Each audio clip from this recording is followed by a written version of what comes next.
Bismillahirrahmanirrahim. Assalamualaikum warahmatullahi wabarakatuh. Selamat bertemu kembali dengan saya dalam mata kuliah konsep dasar keperawatan. Pada saat ini kita akan membahas tentang filosofi keperawatan dan paradigma keperawatan, atau biasanya lebih dikenal dengan falsafah keperawatan. Kemudian pada saat ini yang akan dibahas sebetulnya hanya satu saja, yaitu tentang falsafah keperawatan. Dan pada video selanjutnya itu akan dibahas tentang apa itu yang dimaksud dengan paradigma keperawatan. Seperti halnya kita ketahui bahwa setiap perawat itu seyogianya harus memahami apa yang dimaksud dengan falsafah keperawatan.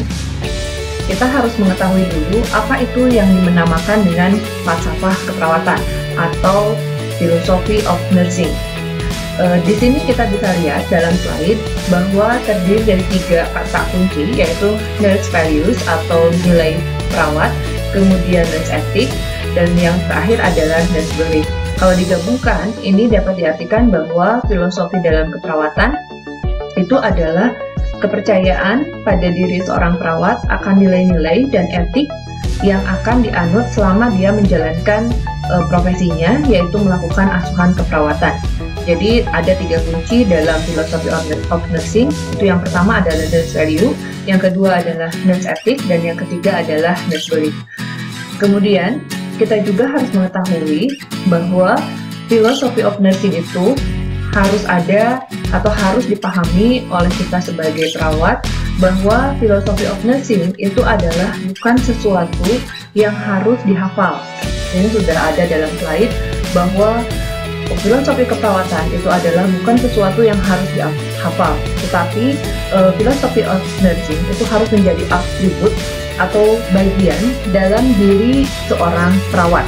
Kemudian yang kedua, menjadikan filosofi of nursing itu adalah jiwa bagi seluruh perawat.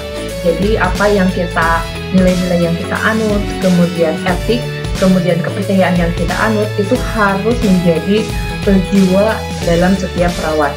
Yang ketiga itu adalah harus dijadikan sebagai guidelines atau panduan untuk setiap perawat dalam melakukan asuhan keperawatan.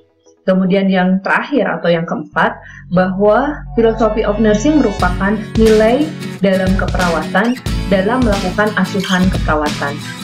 Jadi perlu saya garis bawahi bahwa kita belajar filosofi of nursing itu bukan untuk dihafal satu-satu, bahwa saya harus mengetahui ini loh yang dinamakan dengan nurse value, kemudian kedua ini adalah nurse ethic, kemudian yang ketiga nurse belief. Itu bukan sesuatu yang harus dihafal, tetapi itu harus menjadi bagian integral dalam diri seorang perawat dalam melakukan asuhan keperawatan.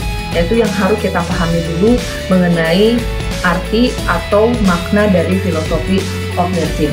Kemudian apa saja yang menjadi value atau yang menjadi belief dan etik dalam keperawatan itu yang termasuk dalam filosofi of nursing.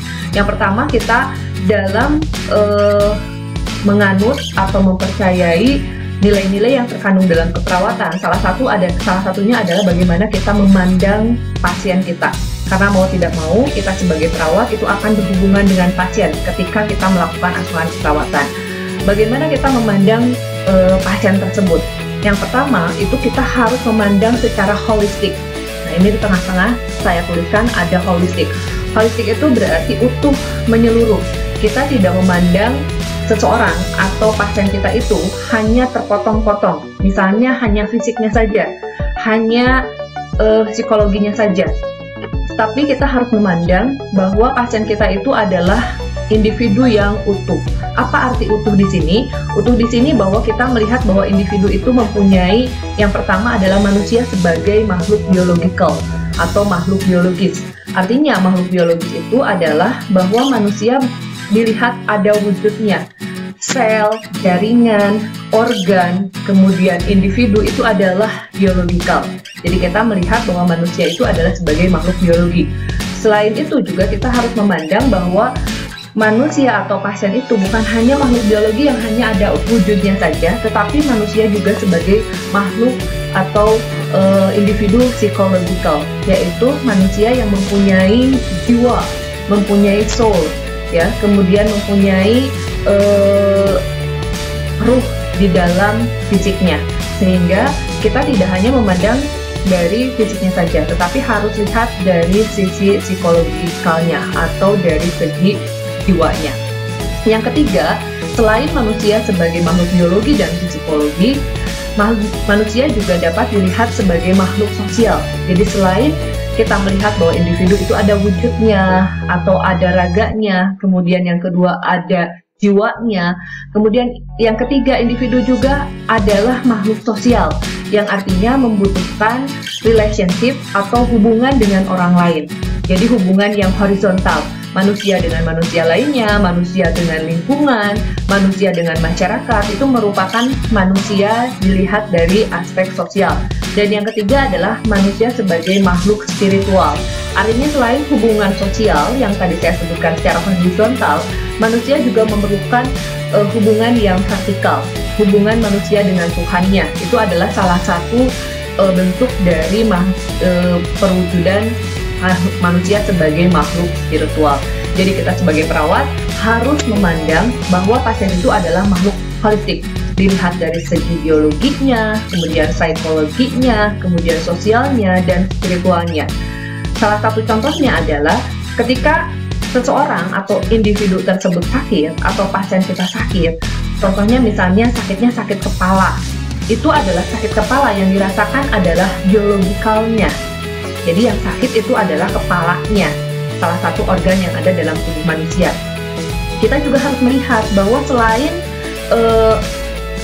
biologikalnya yang sakit atau fisiknya yang sakit, kita juga harus melihat bahwa kemungkinan pasien kita itu psikologikalnya atau jiwanya juga mengalami sakit. Selain itu, kalau dia nyeri kepala, nanti mungkin hubungan sosialnya juga seperti apa, kita juga harus melihat, dan bagaimana juga nanti hubungan spiritualnya. Nah, jadi dari sakit kepala saja, kita tidak hanya melihat bahwa pasien kita hanya sakit kepala, tapi dilihat bagaimana dia fungsi psikologikalnya atau jiwanya. Kita lihat sosialnya dan juga spiritualnya. Nah, itu yang dinamakan dengan kita memandang pasien itu adalah makhluk holistik. Kemudian, yang selanjutnya adalah dalam filosofi keperawatan, kita juga akan memandang pasien itu bukan hanya makhluk holistik, tetapi ketika kita melakukan pelayanan keperawatan, kita harus menjadikan pasien kita yang pertama adalah active partner atau teman yang dapat berperan aktif.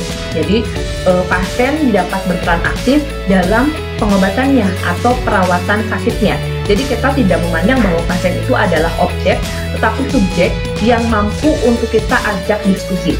Jadi hubungannya jangan antara perawat dan pasien yang terdiri dari atasan bawahan, tetapi di sini dijelaskan bahwa active partner itu menjadikan pasien kita itu adalah partner, teman yang bisa berkontribusi aktif dalam penyembuhan sakitnya. Yang kedua adalah kita juga harus melihat bahwa dalam melakukan pelayanan keperawatan, kita tidak hanya akan bertemu dengan pasien kita dalam keadaan sakit saja, tetapi nanti kita itu akan bertemu dengan pasien dalam rentang yang sehat sampai dengan sakit. Itu akan dibahas lebih lanjut dalam paradigma keperawatan, bahwa kita tidak hanya melayani pasien yang sakit saja, tetapi juga melayani pasien dalam keadaan sehat. Dan yang ketiga yang harus kita pahami dalam filosofi of nursing itu adalah bahwa fokus pelayanan keperawatan itu adalah memenuhi kebutuhan manusia berdasarkan respon manusia tersebut terhadap situasi tertentu. Jadi fokus pelayanan keperawatan adalah respon manusia terhadap situasi tertentu. Yang selanjutnya adalah berdasarkan Roy dalam Make Question tahun 1995 yang mendasari filosofi of nursing atau falsafah keperawatan itu terdiri dari yang pertama di slide ini dijelaskan bahwa yang mendasari filosofi of nursing itu adalah the four humanism philosophy atau falsafah humanisme. Apa saja falsafah humanisme? Dalam falsafah atau filosofi humanisme kita memandang bahwa manusia itu mempunyai kemampuan untuk berbagi kemampuan agar dapat berpikir kreatif sehingga mereka itu bisa memecahkan masalah. Jadi setiap manusia itu adalah mempunyai kemampuan untuk memecahkan masalah. Yang kedua adalah di sini bahwa manusia itu berperilaku atau beraksi itu sesuai dengan tujuannya. Jadi manusia itu punya tujuan dalam hidupnya. Yang ketiga itu memandang bahwa manusia adalah makhluk yang holistik. Dan yang keempat itu manusia merupakan pejuang, atau manusia akan selalu berjuang untuk mempertahankan integritasnya, dan mereka juga atau manusia ini juga memahami bahwa mereka membutuhkan hubungan sosial dengan orang lain. Nah, itu adalah dasar dari 4 filosofi humanisme. Dan yang kedua masih menurut Roy di sini bahwa selain yang didasari oleh 4 filosofi humanisme, filosofi of nursing itu didasari oleh 4 filosofi pervasivity, yang artinya bahwa pervasivity itu adalah the nature of human principle atau prinsip alamiah manusia. Apa saja prinsip alamiah manusia? Yang pertama adalah bahwa manusia itu mempunyai tujuan hidup. Kemudian yang kedua, bahwa manusia itu mempunyai tujuan hidup yang digabung atau mempunyai gabungan tujuan hidup dari beberapa tujuan-tujuan yang lainnya.